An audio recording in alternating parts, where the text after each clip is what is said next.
Waitress dumps coffee on an arrogant man, but he wasn't just a customer, he was her new boss. Before we start the story, leave a comment and tell us which city you're watching from. And don't forget to rate the story from 0 to 10 at the end. Enjoy the story. The neon sign of Jerry's 24-hour diner buzzed with the rhythmic, irritating hum of a dying insect, flickering against the relentless Chicago rain.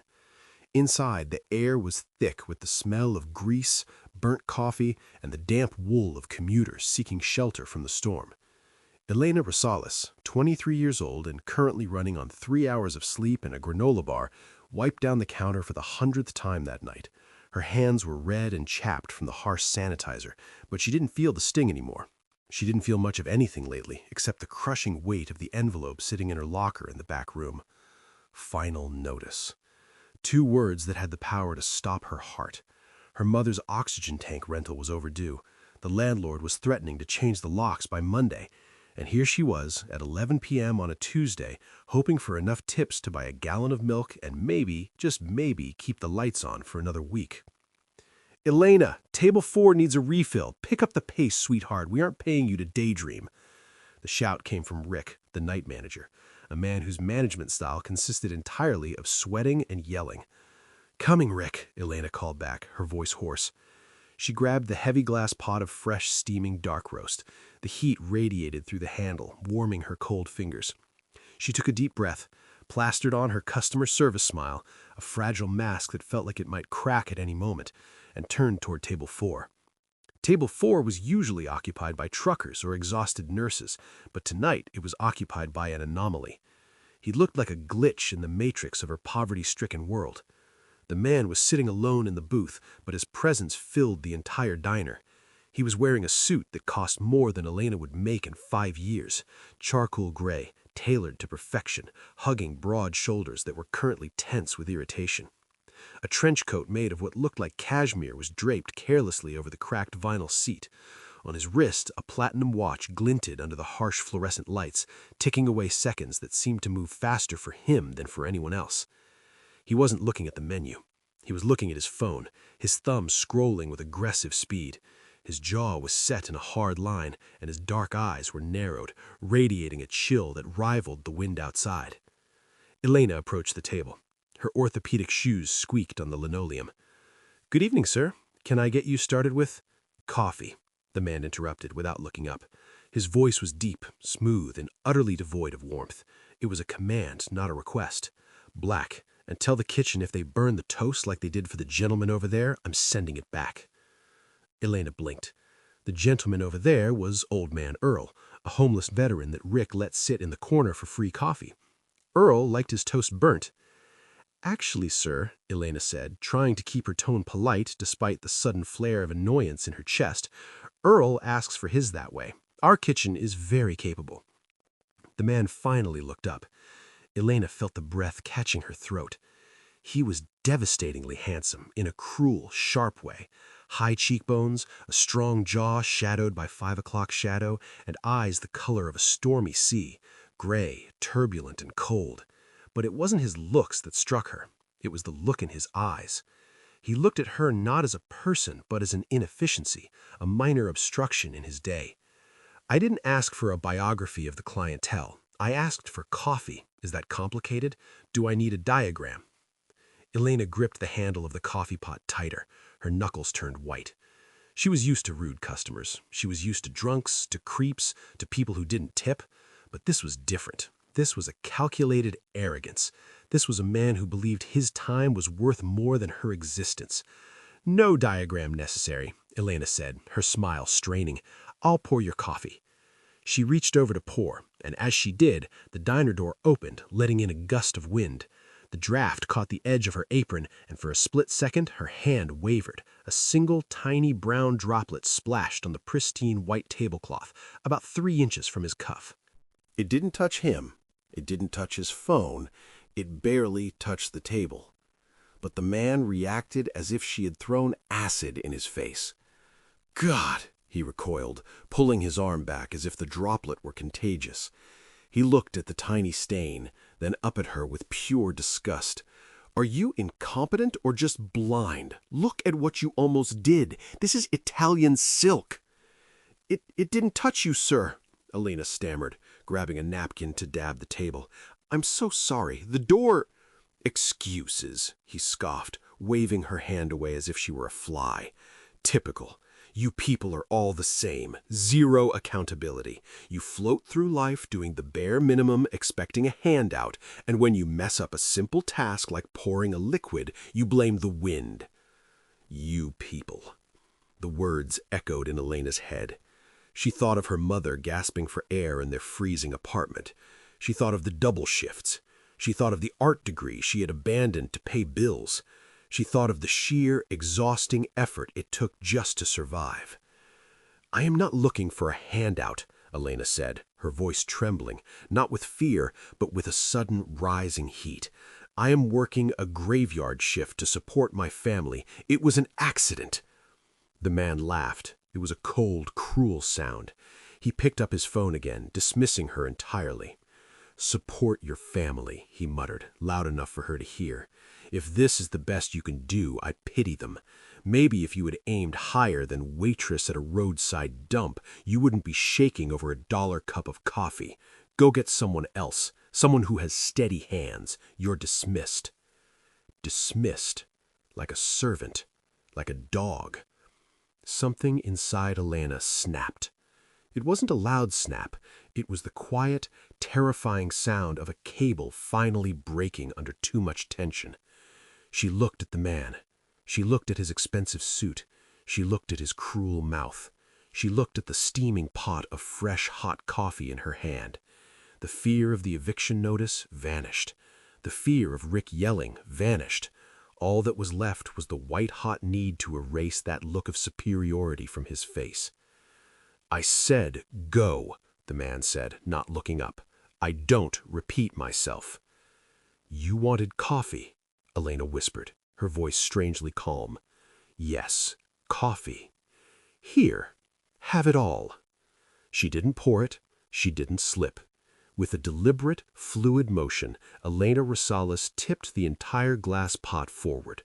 The dark, steaming liquid cascaded out in a waterfall. It didn't hit the table. It hit his chest. It soaked the Italian silk shirt. It splashed onto the cashmere trench coat. It dripped onto the platinum watch. The man gasped, a sound of pure shock and pain as the heat hit his skin through the fabric. He jumped up, knocking the table, his eyes wide, his composure shattered. The entire diner went silent. The hum of the neon sign seemed to stop. Rick dropped a plate in the kitchen. Elena stood there, holding the empty glass pot, chest heaving, watching the coffee drip from the chin of his face. "How's that for steady hands?" she breathed. The man stood frozen, coffee staining his perfect world brown. He slowly wiped his face with a hand that was trembling with rage. He looked at her, and for the first time, he was really looking at her. "You," he whispered, his voice low and deadly. "Do you have any idea who I am?" The silence in the diner stretched thin, taut as a piano wire ready to snap.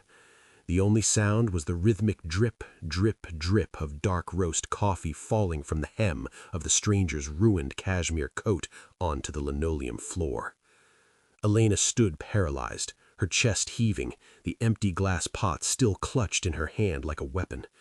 The adrenaline that had fueled her outburst was draining away, replaced by a cold, sickening wash of terror.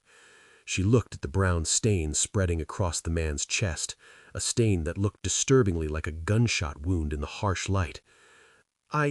Elena, started, her voice trembling. "I told you to be nice." The man didn't scream. He didn't lunge at her. Slowly, terrifyingly, he reached into his inner pocket and pulled out a silk handkerchief. He dabbed at his jawline with methodical precision, his eyes never leaving hers. They were dark, bottomless pits of calculated rage. "Nice," he repeated, the word tasting like poison in his mouth. "You think this is a playground? You think actions don't have price tags?" Before Elena could answer, the kitchen door swung open with a bang. "What is going on out here?" Rick, the manager, waddled into the dining area, wiping grease from his forehead. "I heard a crash. Who dropped—" Rick stopped. He saw the puddle of coffee. He saw Elena holding the pot. And then he saw Julian standing in the booth. Rick's face went from flushed red to a ghostly, sickly white in less than a second. His mouth opened and closed like a fish out of water. He didn't just look scared, he looked like he was witnessing the apocalypse. Mr. Thorne?" Rick squeaked. He rushed forward, nearly slipping on a stray French fry. "Oh my God! Oh my God! Sir! I didn't know you we weren't expecting—" Rick grabbed a stack of cheap paper napkins from a dispenser and began frantically trying to dab at the man's soaking wet coat. "Get off me!" The man, Mr. Thorne, snapped, swatting Rick's hands away. "You're making it worse. It's cashmere, you idiot, not polyester." "Right. Sorry. So sorry." Rick backed away, bowing his head repeatedly. He turned on Elena, his eyes bulging with panic. "Elena, what did you do? Do you have a brain in your head? Do you know who this is?" Elena shook her head slowly, stepping back. He was being rude, Rick. He insulted my family. He treated me like dirt." "He owns the dirt," Rick screamed, his voice cracking. "He owns the building. He owns the franchise. This is Julian Thorne, the CEO of Thorne Capital. He bought the entire Jerry's Diner chain yesterday morning." The world seemed to tilt under Elena's feet. Julian Thorne. She had seen the name in the newspapers left behind by customers, the corporate shark, the liquidator, the man who bought failing businesses, stripped them for parts and sold the scraps. He wasn't just a rich customer, he was her employer. He was the man who held the fate of every single person in this diner in his hand. "You," Elena whispered, looking at Julian with wide, horrified eyes. "You bought the diner?" Julian Thorne peeled off his soaked trench coat and dropped it on the wet floor with a heavy, wet thud. He straightened his stained cuffs, his expression composed, icy and terrifying. "I acquired the asset, yes," Julian said, stepping out of the booth. He towered over her, radiating power. "I was here tonight to conduct a preliminary inspection, to see if the staff was worth retaining during the transition." He looked around the dingy diner, then back at Elena. "I think I have my answer." "Mr. Thorne, please," Rick interjected, wringing his hands. "She's new. Well, not new, but she's under a lot of stress. I'll handle this. I'll write her up. I'll dock her pay." "Dock her pay?" Julian laughed, a dry, humorless sound. He looked at his shirt. "This shirt is bespoke, Egyptian cotton, $400. The coat on the floor, $3,000. The watch she likely water damaged, more than this entire building is worth." He took a step toward Elena. She backed up until her spine hit the counter behind her. There was nowhere to run. "You can't dock zero, Rick," Julian said softly. He leaned in close to Elena. She could smell the coffee on him, mixed with a scent of sandalwood and expensive scotch. "You thought you'd teach me a lesson about respect, didn't you, Elena?" I just wanted you to see me," Elena whispered, tears stinging her eyes. "I just wanted you to see that I'm a person." "Oh, I see you now," Julian nodded slowly. "I see a liability. I see a temper tantrum that just cost me $5,000 in damages." He pulled a gold pen from his pocket and scribbled something on a napkin. He slammed it on the counter next to her head. "That is the bill for my dry cleaning and replacements. You have 24 hours to wire the funds to that account number." $5,000? Elena gasped. I don't have that. I have $40 in my bank account. I have rent due. My mother is sick." "Not my problem," Julian said coldly. "You should have thought about your mother before you decided to assault a CEO with a beverage." "Mr. Thorne, please," Rick pleaded. "She can't pay that. She's broke. She picks up extra shifts just to eat." "Then she can work it off," Julian said. Elena looked up, a glimmer of hope sparking in her chest. "Work it off? You mean I can keep my job? I'll work for free. I'll do double shifts. I'll clean the grease traps." Julian looked at her with a look of utter bewilderment, as if she had just spoken in a foreign language. "Here?" Julian scoffed, looking around the diner with disdain. "God, no. You're fired, effective immediately. Get your things and get out of my sight before I call the police and have you charged with assault and battery."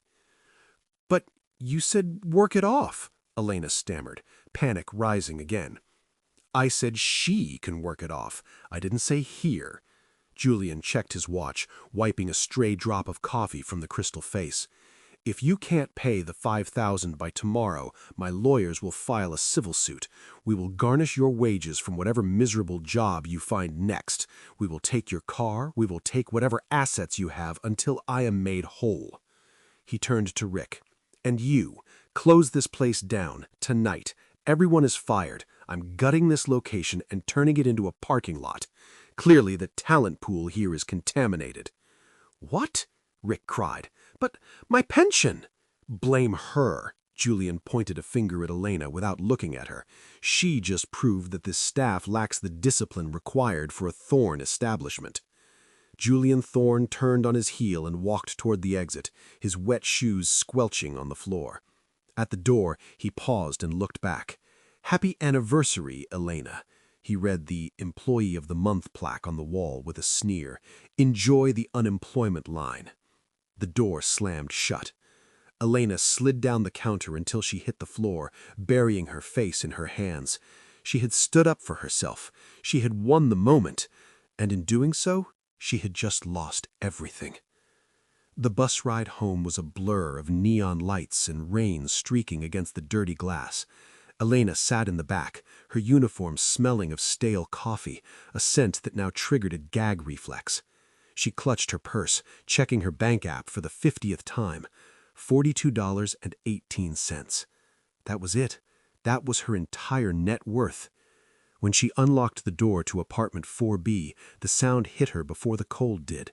The rhythmic hiss, click, hiss of the oxygen concentrator. It was the soundtrack of her life. "Elena?" A weak voice called from the bedroom. Elena took a deep breath, rubbed her cheeks to bring some color back into her pale face, and walked in. Her mother, Maria, looked smaller than she had yesterday. Frail, gray, buried under 3 woolen blankets because the building's heating had been under repair for 2 weeks. "Hey, Mama," Elena whispered, sitting on the edge of the bed. She forced a smile. "How are you feeling?" "Tired," Maria wheezed, adjusting the candle on her nose. She looked at Elena's hand. "You're home early. Did Rick let you go?" "Yeah," Elena lied, smoothing her mother's hair. "Slow night. He sent everyone home. Did you get the tips? For the landlord?" Elena felt a knife twist in her gut. I'll handle the landlord, Mama. Don't worry. Go back to sleep." She waited until Maria's breathing evened out before walking into the tiny kitchen. She sat at the wobbly table and put her head in her hands. She didn't cry. She was too terrified to cry. $5,000. If she didn't pay Julian Thorne tomorrow, he would sue. A lawsuit meant court fees, it meant wage garnishment, it meant she would never be able to afford the new lungs her mother needed. It was a death sentence signed in coffee stains. Knock, knock, knock. It wasn't a polite knock. It was the heavy, authoritative pounding of a fist that owned the door. Elena jumped. It was 1 a.m. She crept to the door and looked through the peephole. It wasn't the police. It wasn't the landlord. It was a man in a black suit holding a leather briefcase. He looked like an undertaker. Elena opened the door a crack, keeping the chain on. "Who are you?" "Miss Elena Rosales?" the man asked. His voice was robotic. "Yes?"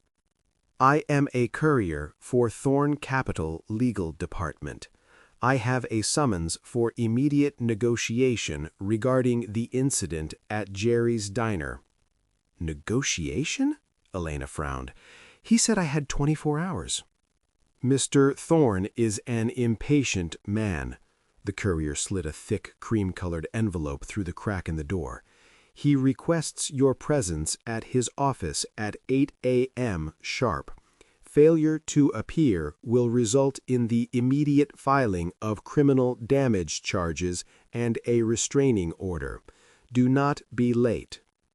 The courier turned and walked away down the dark hallway without looking back. Elena opened the envelope.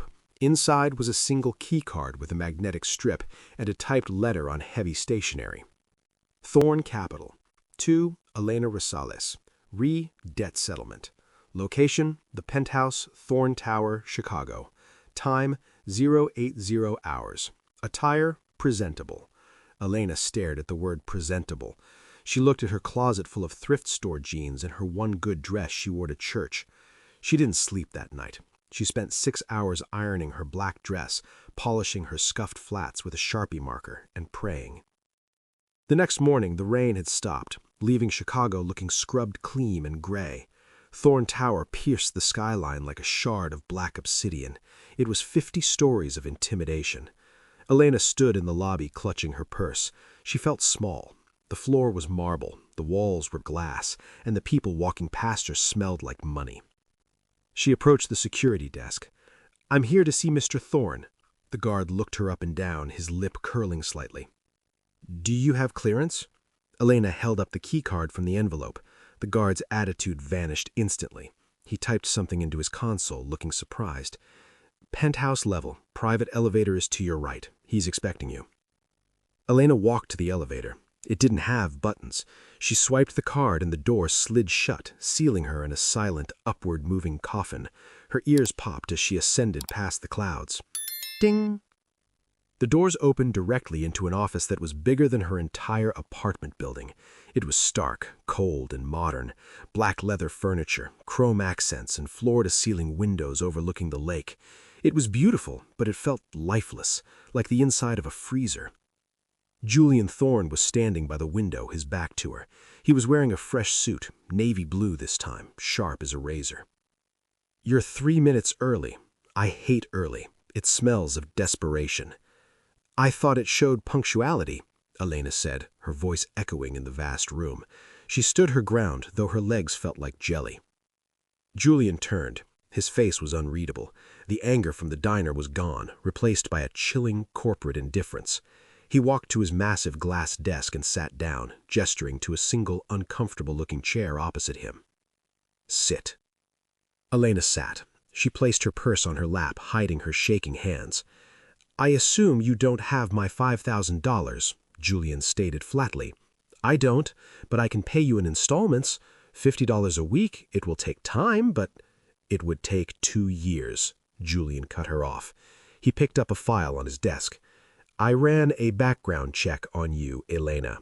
High school valedictorian, accepted to Art Institute on scholarship, but dropped out after freshman year. Father deceased. Mother, Maria Rosales, diagnosed with COPD stage 3. Unemployed as of last night. Credit score 520. Elena felt violated. "You have no right." "I have every right. You owe me money. That makes you an investment risk. And right now, you are a toxic asset." Julian closed the file and leaned forward, clasping his hands.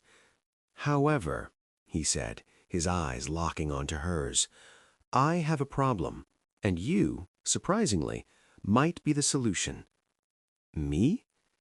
"My housekeeper quit this morning," Julian said, looking annoyed. "Apparently, my standards are impossible, and my temperament is abusive. Finding discreet live-in staff who can handle my schedule is difficult.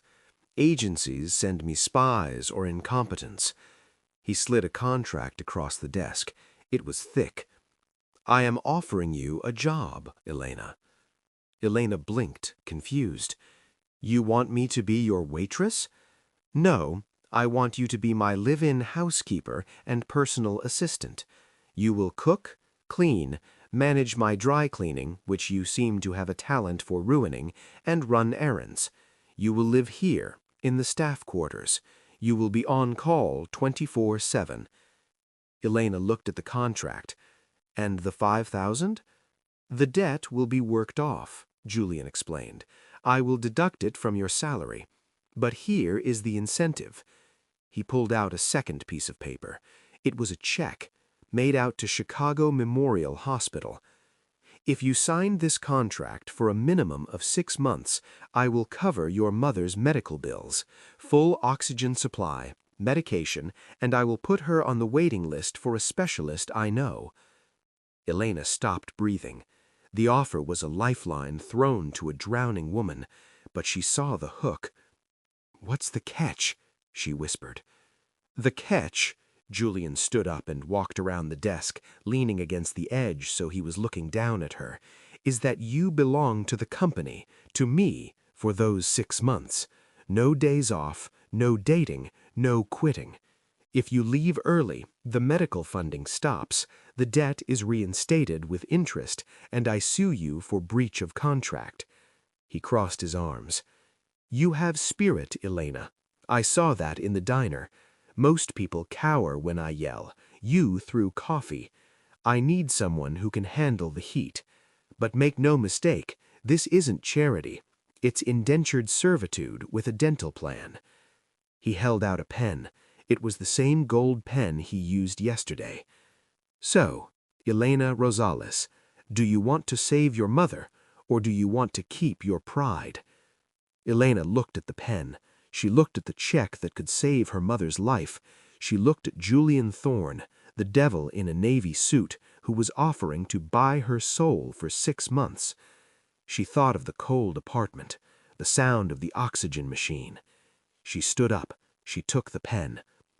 I have one condition, she said, her voice shaking but firm. Julian raised an eyebrow. You are in no position to negotiate. I need an advance, today, to pay my landlord so my mother isn't evicted while I move in here. Julian stared at her for a long, tense moment. He was searching for weakness. He found none. Done, he said. Sign. Elena signed her name on the dotted line. The ink was black and permanent. Welcome to Thorne Capital. Julian snatched the contract back before the ink was dry. Your shift starts now. Go to the kitchen. Make me a coffee. He paused, a cruel smirk playing on his lips. And, Elena, try to keep it in the cup this time. Moving into the enemy's territory took less than an hour. Elena packed her life into 2 duffel bags, 7 t-shirts, 3 pairs of jeans, her sketchbook, and a framed photo of her father. She kissed her mother goodbye, leaving her in the care of the private nurse Julian had already paid for, a woman named Brenda, who looked capable and kind, a stark contrast to the man who signed her paycheck. I'll be back on Sunday, Mama, Elena lied, kissing her Maria's forehead. The new job, they need me for a conference. She didn't mention she was essentially a prisoner in a glass tower. When the elevator doors opened onto the penthouse floor that afternoon, the silence hit her first. It wasn't a peaceful silence, it was a pressurized, vacuum-sealed silence. You're late, Julian called out. He wasn't at the door. He was standing in the center of the living room holding a laser pointer. He was aiming it at a painting on the far wall, a stark, abstract piece that looked like a violent splash of black ink. Elena checked her phone. It's 1 p.m. exactly. You said afternoon. I consider 12:01 p.m. afternoon. 1 p.m. is practically evening, Julian muttered, clicking the laser off. He turned to look at her, eyeing her worn duffel bags with distaste. Is that it? Do you not own luggage? I travel light, Elena said, gripping the straps. Where do I put this? Down the hall, second door on the left. It's the staff suite. It has a private bath. Do not use the main bathroom. Do not put your personal items in the common areas. I don't want to see your clutter. Elena nodded and walked down the hallway.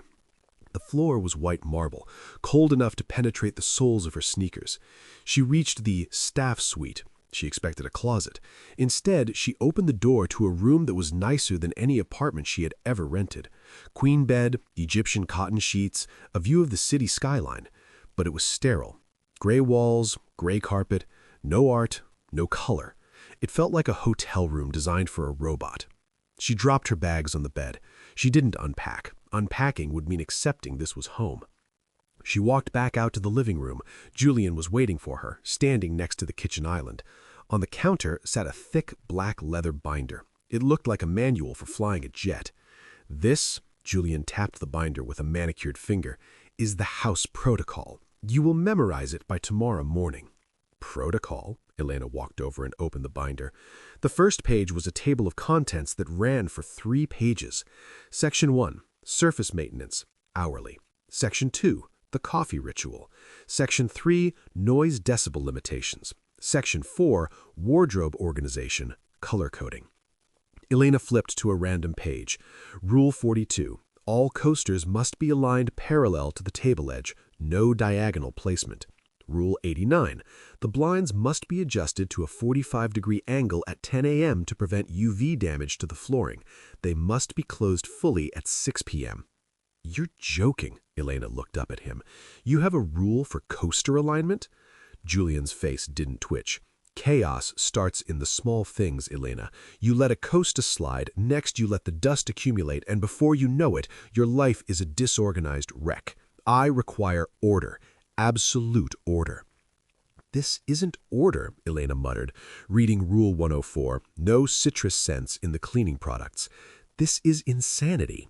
It is my insanity, Julian snapped, stepping closer, and you are being paid a fortune to indulge it. Can you read? Yes. Then read Section 2. I'm waiting for my coffee. He turned and walked into his office, slamming the heavy glass door behind him. Elena stood alone in the kitchen. She looked at the binder. She looked at the espresso machine, a chrome monstrosity that looked like it belonged in a NASA lab. It had 6 dials and a pressure gauge. Okay, Elena whispered to herself, rolling up her sleeves. You want order? I'll give you order. She opened the binder to Section 2, the coffee ritual. It was terrifyingly specific. Beans, Ethiopian Yirgacheffe. Grind setting 4.5. Water temperature 198 degrees Fahrenheit. Not 197, not 199. Cup, the ceramic mug with the matte black finish, must be preheated with hot water for 30 seconds. Service, place on the desk at exactly 2 p.m. Do not speak unless spoken to. Elena ground the beans. She watched the temperature gauge like a hawk. She preheated the mug. She felt ridiculous, terrified, and oddly determined all at once. She wasn't going to give him the satisfaction of firing her on day 1. At 2 p.m. sharp, she knocked on the office door. Enter. She walked in. Julian was typing on 3 different monitors at once. He didn't look up. Elena walked to the desk. She placed the matte black mug on a coaster, aligned parallel to the desk edge. Your coffee, Mr. Thorne. Julian stopped typing. The room went silent. He reached out and picked up the mug. He didn't drink it immediately. He held it, testing the warmth. Then he brought it to his lips and took a small sip. Elena held her breath. He swallowed. He frowned. He took another sip. He set the mug down. Acceptable, he muttered. Elena let out a breath she didn't know she was holding. However, Julian pointed to the floor. You squeak. Excuse me? Your shoes, the rubber soles, they squeak on the marble. Squeak, squeak, squeak. It's breaking my concentration. These are my work shoes, Elena said defensively. They're orthopedic. I'm on my feet all day. Not anymore. Julian opened a drawer and pulled out a credit card. He tossed it across the desk. It landed near the coffee. Go online, buy silent shoes. Soft soles, slippers, I don't care. Just stop making noise. Elena stared at the black card. It was a Centurion card, no limit. You want me to buy silent shoes? I want you to be a ghost, Elena. Julian looked at her, his eyes dark and exhausted. I hired you to manage my life, not to inhabit it. I want the house clean, the food cooked, and the coffee hot, but I don't want to know you're here. Do you understand?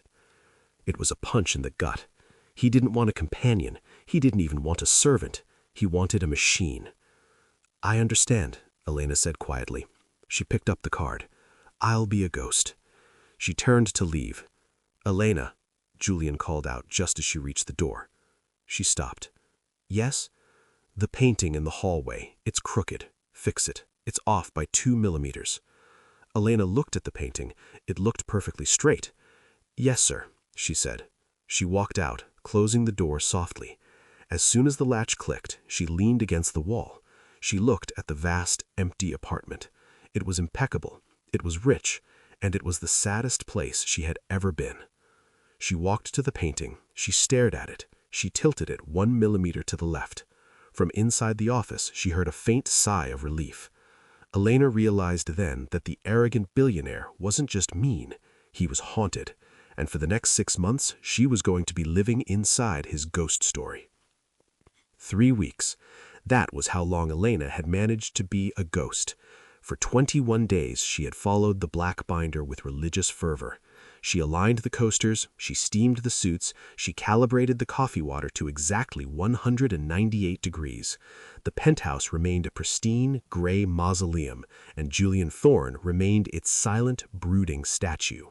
They barely spoke. Their interactions were reduced to transactional grunts and nods. Coffee. Here. Dry cleaning. In the closet. But Elena Rosales was not built to be a machine. She was a woman who grew up in a house filled with salsa music, the smell of frying garlic, and constant chaotic laughter. The silence of the penthouse was slowly driving her insane. It started with small rebellions. On Tuesday, she switched the laundry detergent. The protocol demanded unscented hypoallergenic. Elena bought lavender and chamomile. Julian sniffed his shirt collar for a solid minute that morning, looking confused, but said nothing. On Thursday, she moved the abstract black and white painting in the hallway 3 inches to the right. Not because it was crooked, but because it looked better. Julian stopped at the hallway, stared at it, frowned, tilted his head, and nodded without moving it back. But on Friday, Elena declared war. The menu for Friday dinner, according to Section 8 Nutrition, was poached whitefish, steamed broccoli, no salt, brown rice. Elena looked at the sad, pale slab of cod on the counter. She looked at the spice rack, which contained only sea salt and black pepper. "No," she whispered, "I can't do it. I can't serve this cardboard anymore." She reached into her purse. She had stopped at a bodega on her errand run. She pulled out a small jar of sazon, a bulb of garlic, and fresh cilantro. If she was going to be a servant, she was going to be a servant with flavor. At 7 p.m., the front door unlocked.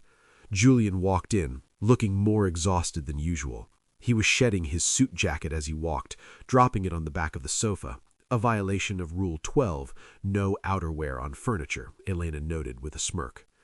He stopped. He sniffed the air. The penthouse, usually smelling of nothing but ozone and lemon polish, was thick with the rich, savory aroma of garlic, sautéed onions, and roasting chicken.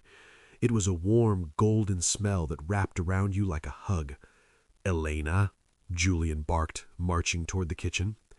Elena was standing at the stove, stirring a pot of arroz con pollo. She turned, holding a wooden spoon. "You're home early," she said calmly. "What is that smell?" Julian demanded, wrinkling his nose. "It smells like a street festival in here. The protocol clearly states low-odor cooking." "The protocol is boring," Elena said, turning back to the pot. "And you look pale. You need iron, you need protein, you need joy, Julian, and poached fish is the opposite of joy." "I don't pay you for joy. I pay you for compliance. Throw it out." Elena froze. She turned around slowly. "Excuse me?" "I said throw it out. It smells greasy. It will get into the curtains. Make the fish." "No," Elena said. The silence that followed was heavy. Julian looked stunned. No one told him no. "I spent 2 hours cooking this. It is my mother's recipe. It is delicious, and I am not throwing perfectly good food in the trash because you are afraid of flavor. Sit down, eat. If you hate it, you can deduct the cost of the chicken from my pay, but I am not throwing it out."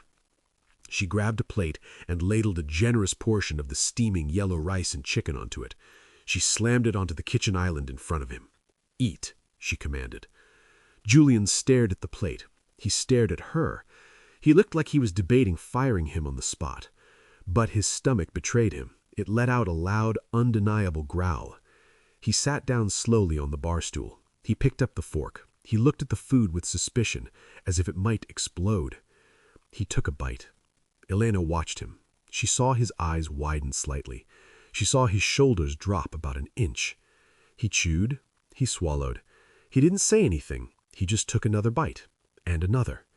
He ate the entire plate in silence. When he was done, he pushed the plate away. He looked at her. "The cilantro is overpowering," he grumbled, wiping his mouth. "But it is edible." "You're welcome," Elena smiled. "Don't get used to it. Julian stood up, his armor coming back up. "Open a window. I have work to do." He retreated to his office, but for the first time in 3 weeks, he didn't slam the door. 2 hours later, the weather turned. Chicago storms were notorious, but this one was a beast. The sky turned a bruised purple, and the wind began to howl around the glass tower, shaking the window panes in their frames. Rain lashed against the glass like shrapnel. Elena was in the kitchen washing dishes when the first crack of thunder hit. It was so loud it vibrated in her chest. Boom! The lights in the penthouse flickered. Elena looked up. Wow, that's close. She dried her hands and walked into the living room to check the windows. The city below was disappearing into a wall of water. Then she noticed the office door. It was slightly ajar. Usually she could hear the furious clacking of Julian's mechanical keyboard, but now, silence. "Julian?" she called out softly. "Everything okay? The lights are flickering." No answer. Crack! Boom! Another massive thunderclap shook the building. The lights buzzed and died completely. The penthouse was plunged into absolute darkness, illuminated only by the strobe light flashes of lightning outside. "Julian?" Elena pushed the office door open. The office was empty. The chair was pushed back. The monitors were dark. "Julian?" She saw movement in the corner, behind the massive oak desk. She walked around the desk, using the lightning flashes to see. Julian Thorne, the billionaire shark, the man who terrified grown men, was sitting on the floor. He was pressed into the corner of the room, his knees pulled to his chest, his hands clamped over his ears. He was shaking, violently. "Julian!" Elena knelt down beside him. "Julian, it's just a storm." He didn't look at her. His eyes were squeezed shut. He was hyperventilating, gasping for air in short, panicked, ragged breaths. "Make it stop," he whispered, his voice sounding like a child's. "Make it stop. Too loud. Too loud." This wasn't just fear. This was a full-blown panic attack, or a flashback. Elena realized instantly that this had nothing to do with the weather. "Hey," Elena said, her voice gentle but firm. "Julian, listen to me. You're safe. You're in the tower. Nothing can hurt you here." Another flash of lightning lit up his face. He was sweating, pale as a sheet. "The basement," he babbled, incoherent. "Lock the door. Dad, lock the door. The noise." Elena's heart broke. She didn't know the story. She didn't know what basement or what noise he was remembering, but she knew pain when she saw it. She broke the biggest rule of the house. Rule 1, do not touch Mr. Thorne. She reached out and placed her hand on his knee. He flinched violently, like he'd been burned. "Shh," Elena soothed. "It's me. It's Elena. You're not in the basement. You're in your office. Feel the carpet? Feel my hand?" She moved her hand to his clenched fist. His skin was ice cold. "Breathe with me, Julian. In and out." "I can't," he choked out. "Yes, you can. Look at me." She grabbed his face with both hands, forcing him to look up. He opened his eyes. In the darkness, his gray eyes were wide, terrified, and raw. "I'm right here," Elena whispered. "I'm not going anywhere. Focus on me. Ignore the noise." She started to hum. It was the only thing she could think of. She hummed an old Spanish lullaby her mother used to sing during storms, a soft, low melody that cut through the silence of the room. Julian stared at her. He was still shaking, but he stopped gasping. He latched on to the sound of her voice like a lifeline. His hands, which had been covering his ears, slowly lowered. One of them reached out blindly and gripped Elena's wrist. He held on so tight it hurt. They sat there on the floor in the dark for an hour. The billionaire and the waitress.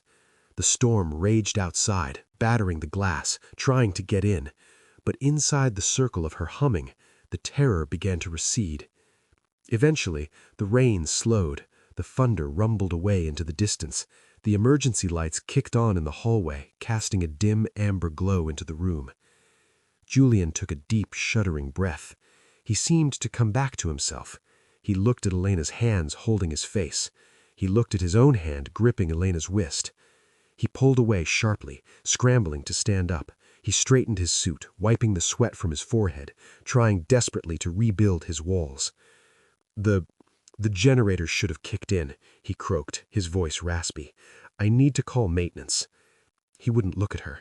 The shame was radiating off him in waves.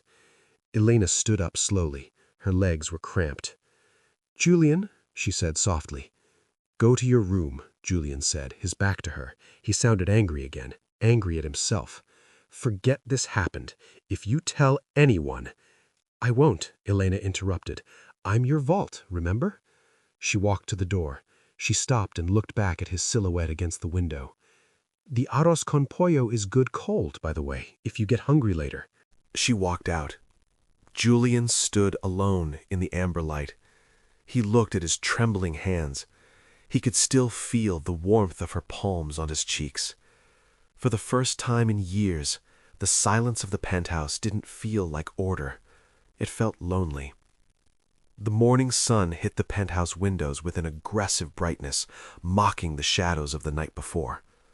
Elena woke up early, as always. She made the coffee. She calibrated the temperature to 198 degrees. She placed the matte black mug on the coaster in the office. But when Julian walked in at 8 a.m., the air in the room was thick enough to choke on. He was wearing a suit so sharp it could cut glass. His hair was perfectly styled. He looked like the master of the universe again. But he refused to make eye contact. He walked past her to the desk, picked up the coffee, and sat down without a word. Good morning, Elena said, testing the waters. The coffee is 2 degrees too hot, Julian said, taking a sip and grimacing. I can taste the burn. Remake it. Elena looked at the temperature gauge on the machine. It was perfect. She looked at Julian. He was staring at his monitor with a rigidity that screamed embarrassment. He was trying to provoke her. He wanted her to snap, to fight, to be the employee so he could be the boss again. He wanted to erase the memory of the trembling man on the floor. Elena didn't take the bait. I'll remake it, she said softly. She took the mug from his hand. Their fingers brushed. He didn't pull away instantly this time. He froze for a microsecond, then snatched his hand back. And Elena, he added, his voice tight. Section 4 of the protocol. Wardrobe. I ordered you 3 new uniforms, gray. They arrived this morning. Wear them. I want visual uniformity in the workspace. Gray, Elena repeated. Understood. She walked to the kitchen. She poured the perfect coffee down the sink. She made a new pot, deliberately letting it cool to 195 degrees. If he wanted distance, she would give him distance. But she knew the truth now. The armor had a crack, and no amount of gray uniforms could cover that up. Over the next 2 weeks, a strange, silent dance began. Julian tried to be the tyrant. He criticized the dusting. He reorganized the pantry because the cans were misaligned. He spent longer hours at the office, coming home late, smelling of scotch at exhaustion. But the cracks kept widening. One evening, Elena was sketching at the kitchen island, a charcoal drawing of the Chicago skyline. She thought she was alone. She didn't hear him walk in. She felt a presence and jumped. Julian was standing behind her, looking over her shoulder. The perspective on the Willis Tower is off. Elena covered the sketch. I'm sorry. I know personal hobbies aren't in the protocol. I didn't say stop. Julian reached out and tapped the paper. I said the perspective is off. The vanishing point is too low. Here. He took the charcoal stick from her hand. His fingers were warm.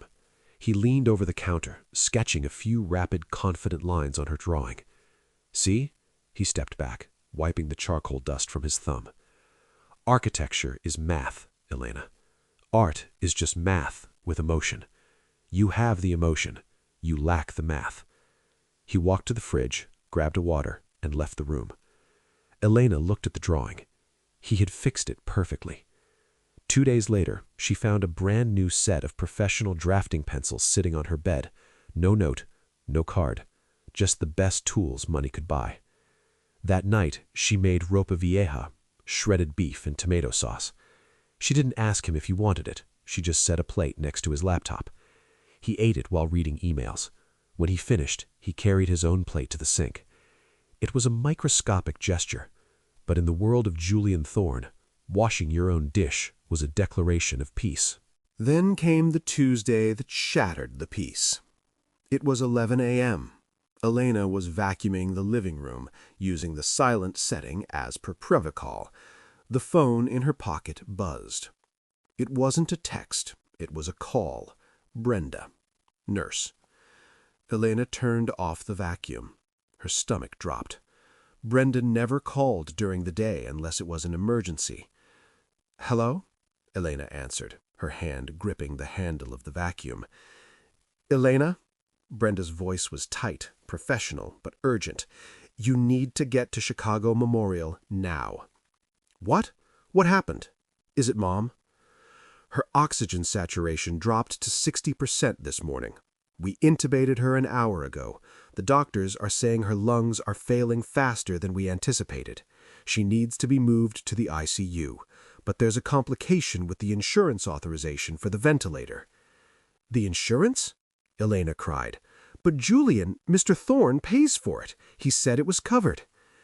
"The hospital billing department flagged a lapse in the transfer.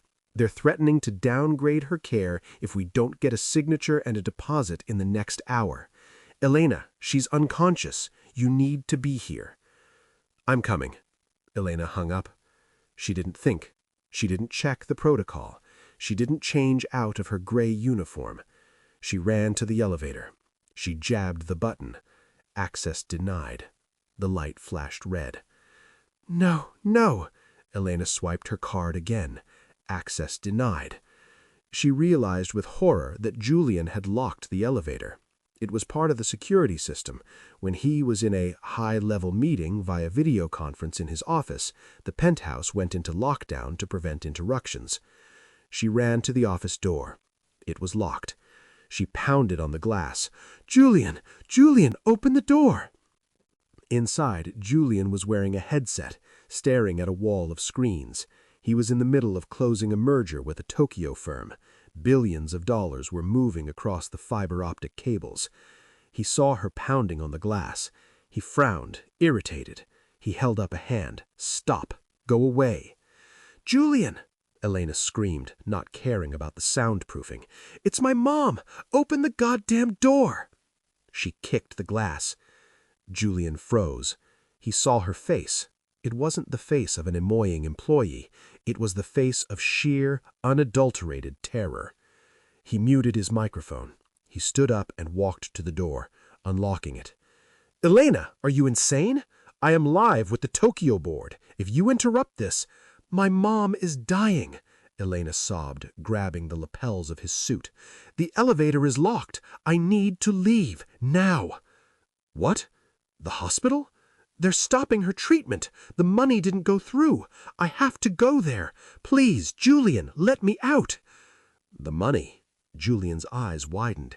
"The auto transfer. It was set for the 1st. Today is the 31st.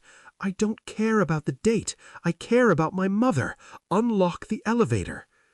Julian looked at his screens. The Japanese executives were waiting. The deal of the year was hanging by a thread. If he walked away now, the stock would tank. He would lose millions. He looked at Elena. She was shaking, tears streaming down her face, ruining the gray uniform he had forced her to wear. "Go back to the kitchen," Julian said abruptly. "What?" Elena stepped back, looking at him with pure hatred. You monster! You won't let me leave?" "I said go to the kitchen," Julian barked. "Get your coat." He turned back to his desk. He grabbed the headset. "Gentlemen," Julian said into the microphone, his voice steel, "we are rescheduling. Something has come up." "Mr. Thorne, this is highly irregular. We have a deadline." "I don't care about your deadline," Julian snapped. "I have a family emergency." He ripped the headset off and threw it onto the desk. He grabbed his car keys. "Family emergency?" Elena whispered, stunned. "Move, Elena!" Julian grabbed her arm, pulling her toward the private elevator.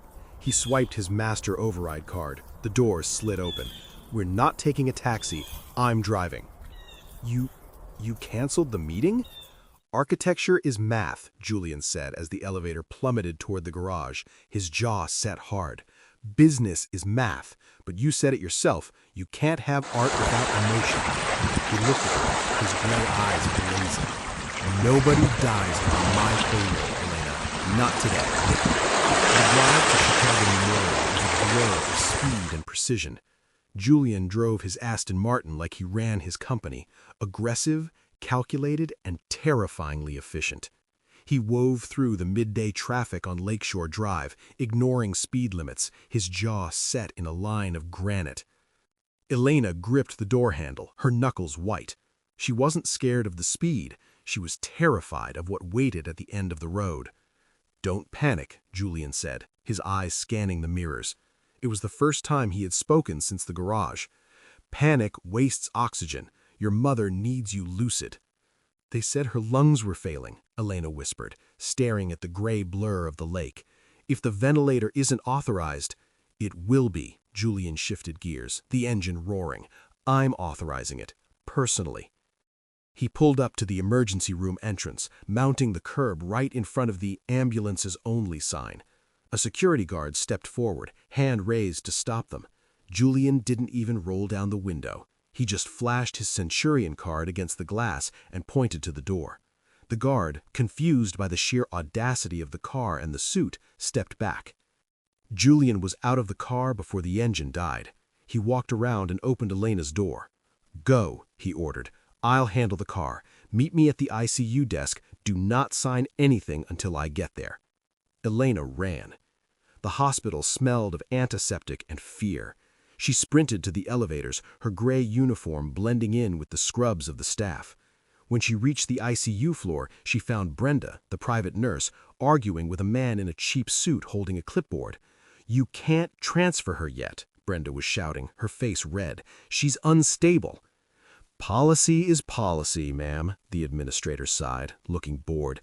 "The account shows insufficient funds for the VIP ventilator suite. We have to move her to the general respiratory ward."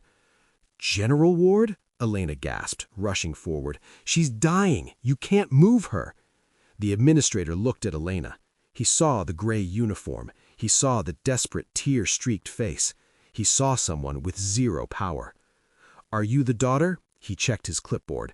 "Miss Rosales, look, I sympathize, but the transfer wire from the Thorne estate bounced this morning. Without a secured deposit of $50,000, we cannot keep this bed occupied. We have paying patients waiting." "It didn't bounce," Elena cried. "It was a scheduling error. The money is there." "The computer says declined, miss. Unless you have a certified check on you right now, we have to move her. Orderlies?" Two large men in scrubs stepped forward to unlock the wheels of Maria's bed. Through the glass window of the room, she could see her mother, pale, unconscious, a tube down her throat, her chest barely rising. "No!" Elena threw herself in front of the door, spreading her arms. "Miss, please move," the administrator said, his voice hardening. "Security?" Elena squeezed her eyes shut. She braced for the hands to grab her. She braced for the end. "If you touch her," a voice rang out down the corridor, echoing off the linoleum walls like a thunderclap, "you will be unemployed before you hit the floor." The administrator froze. The orderly stopped. Julian Thorne was walking down the hallway. He wasn't running, he was striding. His navy suit jacket was unbuttoned, his tie slightly loosened, but he looked more powerful than any doctor in the building. He radiated a cold, lethal authority that sucked the air out of the room. He didn't look at the administrator. He walked straight to Elena. He didn't touch her, but he stood directly beside her, placing himself between her and the hospital staff, a human shield. Mr. Thorne," the administrator stammered. He recognized the face. Everyone in Chicago recognized the face. We didn't know you were coming personally."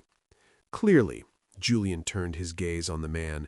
It was the same look he gave to underperforming CEOs before he liquidated their assets. "You are moving a critical patient based on a clerical lag? Is this how Chicago Memorial operates? You prioritize paperwork over pulse rates?" "Sir, the billing department—" "I don't care about the billing department." Julian reached into his jacket pocket. He pulled out a checkbook. He pulled out a gold pen. He wrote a check. He ripped it out with a violent zip. He slammed it against the administrator's chest. "That is for $500,000, Julian stated. "That covers the ventilator, the suite, the specialists, and it covers a generous donation to the hospital's new wing." The administrator stared at the check, his hands shaking.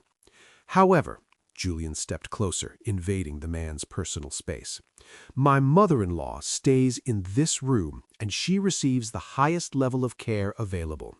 If I hear that she waited 5 seconds for a nurse, or that you tried to move her again, I will pull the funding, I will buy this hospital, and I will turn your office into a janitor's closet. Do we understand each other?" Mother-in-law. Elena's head snapped up. She looked at Julian. He didn't look back. He was staring down the administrator with the intensity of a wolf protecting its pack. "Yes, Mr. Thorne," the administrator squeaked. "Absolutely. We'll get the specialists immediately, right away." The administrator scrambled away, barking orders at the orderlies. "Lock the wheels! Get Dr. Evans! Stat!" The chaos dispersed. The hallway went quiet, save for the beeping of the monitors. Julian stood there, his chest heaving slightly. He capped his pen and put it back in his pocket. He finally turned to Elena. "Mother-in-law?" Elena whispered, her eyes wide. "It cuts through the red tape," Julian shrugged, adjusting his cuffs. "Family has rights. Employees don't." I improvised. You just spent $500,000. "It's a tax write-off." Julian dismissed it, turning toward the window of Maria's room. But Elena saw his hand. It was trembling, just a little. He looked through the glass at the frail woman in the bed. "She looks like you," Julian said, softly. "Around the eyes." "Julian," Elena said, her voice breaking. "Thank you." "Don't thank me," he muttered, turning away, uncomfortable with the gratitude. "It was my oversight with the transfer date. I was correcting an error, that's all." He walked over to the uncomfortable plastic chairs in the waiting area. He sat down, crossing his long legs, and pulled out his phone. "Go sit with her," he ordered without looking up. "I have to call Tokyo and explain why I abandoned a merger to come to a hospital. I need to spin a story about a contagious pathogen." Elena watched him. He was lying. He wasn't calling Tokyo. He was checking the stock market, pretending to be busy so she wouldn't feel guilty. She walked into her mother's room. She held Maria's hand. She watched the numbers on the ventilator stabilize. 98%, 99%. Safe. She looked back through the glass wall. Julian was still sitting there, a billionaire in a plastic chair guarding the door. For the first time, Elena realized the truth. The contract wasn't about her working off a debt. It wasn't about cleaning his penthouse. Julian Thorne didn't need a housekeeper. He needed a family, and he was terrified to admit it. 3 hours later, the sun had set. The ICU was dim and quiet. Maria was stable. The doctors said the crisis had passed. Elena walked out to the waiting room. She expected Julian to be gone. She expected a text saying the driver was waiting. He was still there. He had fallen asleep. His head was tipped back against the wall. His mouth was slightly open. The sharp, cruel lines of his face had softened in sleep. He looked younger. He looked human. Elena walked over to him. She stood there for a moment, watching him. She took off her gray uniform cardigan, the one he had forced her to wear, and gently draped it over his shoulders. He stirred. His eyes flew open. He sat up straight, instantly awake, the armor slamming back into place. "I wasn't sleeping," he lied, rubbing his face. "I was meditating." "Sure," Elena smiled tiredly. "She's stable. I can go back to the penthouse now. I know you have work." Julian looked at her. He looked at the cardigan on his shoulders.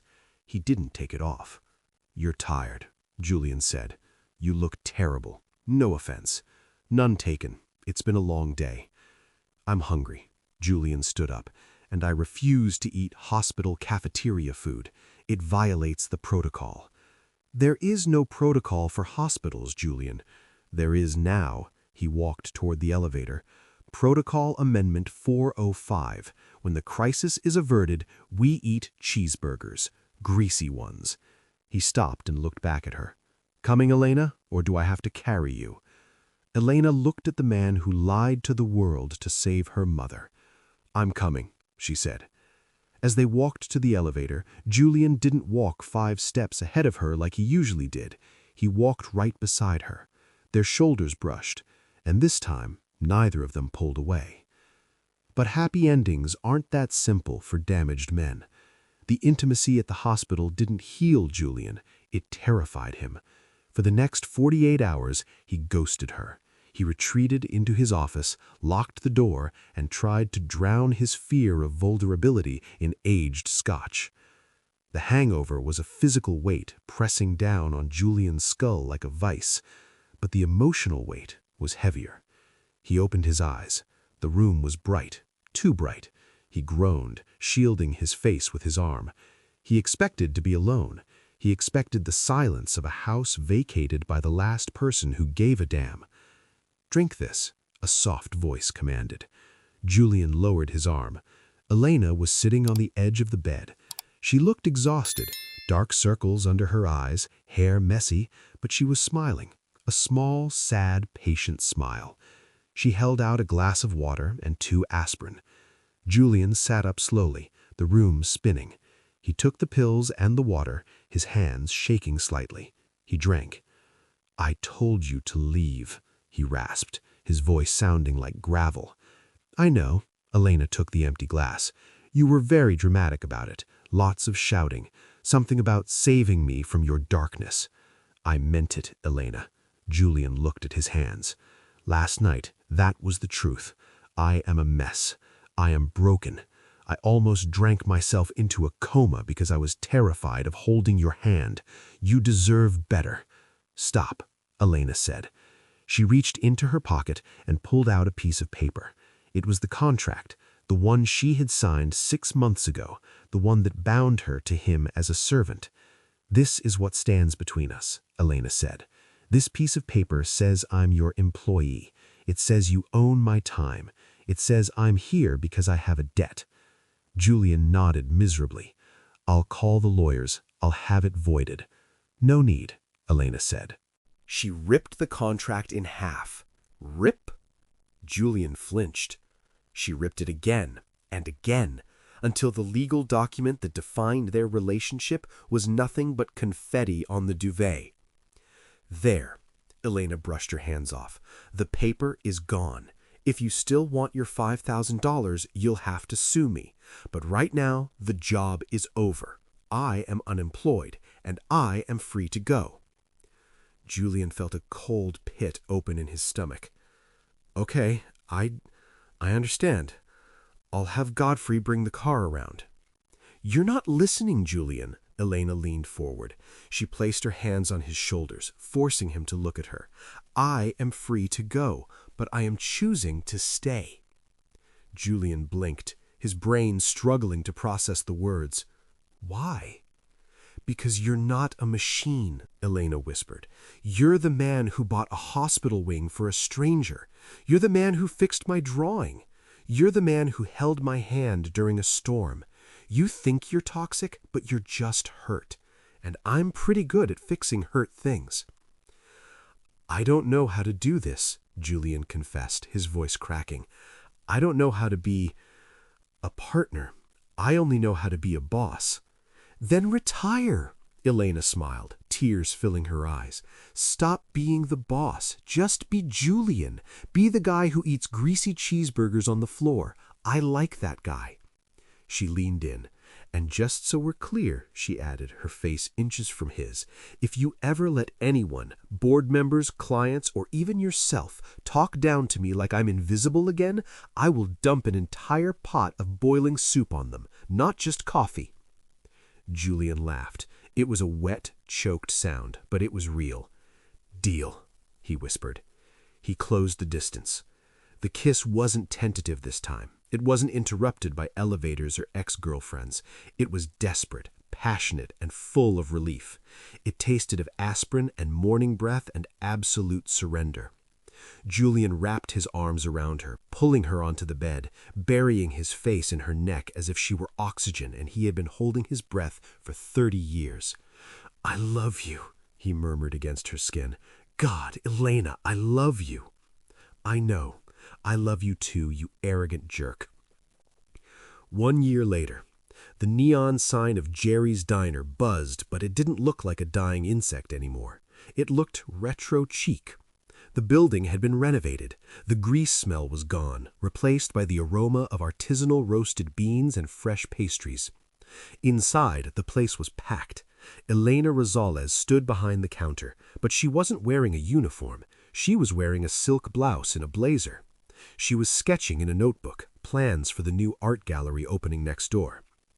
"Hey, beautiful," a voice called. Elena looked up. Julian Thorne walked in. He wasn't wearing a suit. He was wearing dark jeans and a cashmere sweater. He looked 10 years younger. The lines of stress around his eyes were gone, replaced by laugh lines. He walked behind the counter, ignoring the staff-only sign, and kissed her on the cheek. "How's the lunch rush?" he asked. "Busy. Rick is actually managing well since we rehired him. Turns out he just needed better coffee beans and a living wage." Imagine that. Investing in people actually works. Who knew? "You did," Elena poked his chest. "Eventually." Julian grabbed an apron, a pristine white one, and tied it around his waist. "What are you doing?" Elena laughed. "You have a board meeting in an hour." "I canceled it. I'd rather work the floor with my wife. Besides, I need to practice my pour. I spilled a drop yesterday and violated protocol." "There is no protocol." "There is always a protocol," Julian winked. He walked out to table 4, the same booth where they had met. An old man was sitting there. It was Earl. He was eating toast that was perfectly golden, not burnt. "Refill, Earl?" Julian asked. "Thanks, Mr. Thorne," Earl grunted. Julian lifted the pot. He looked at Elena across the room. She was watching him, her eyes shining with love and pride. He remembered the anger he felt the first time he sat here. He remembered the cold, lonely man he used to be. And he remembered the hot coffee that had woke him up. He smiled. He poured the coffee, perfect stream, not a single drop spilled. "Steady hands," he whispered to himself. He looked back at Elena and raised the pot in a toast. She blew him a kiss. The billionaire and the waitress, 2 worlds that collided, crashed, and shattered, only to build something beautiful out of the pieces. If this story touched your heart, please like and subscribe. Comment coffee if you believe in second chances.